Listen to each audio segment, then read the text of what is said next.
Aujourd'hui, l'État a besoin de connaître avec précision les effectifs des agents de l'administration. Pour cela, nous avons utilisé justement cette interconnexion entre les plateformes pour avoir un fichier de l'ensemble des agents de la fonction publique. Aujourd'hui, la fonction publique compte environ 184 000 agents fonctionnaires et permanents, auxquels il faut ajouter 30 000 contractuels.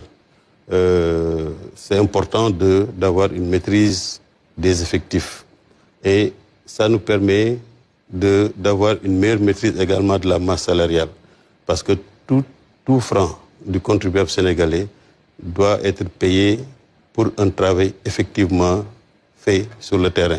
Et l'année dernière, lorsque nous avons fait ce genre d'opération, cela nous a permis de faire une rationalisation et d'avoir une réduction de 1,8% de la masse salariale.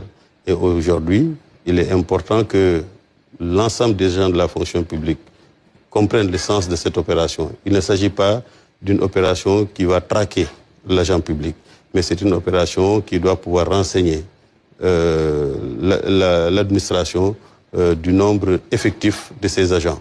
Et c'est pourquoi ce matin, j'ai été le premier à être enrôlé par les équipes d'auditeurs, suivi en cela par le directeur général de la fonction publique. Et aujourd'hui, au niveau du ministère, plus de 120 agents ont été enrôlés.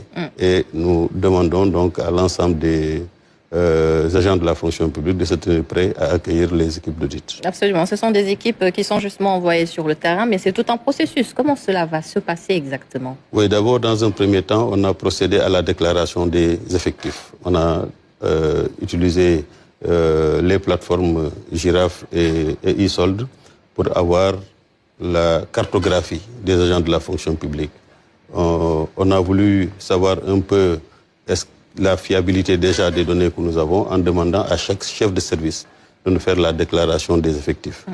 Et il s'en est suivi, chaque agent nous dit, et chaque chef de service nous dit dans mon service, voilà le nombre d'agents qu'il y a.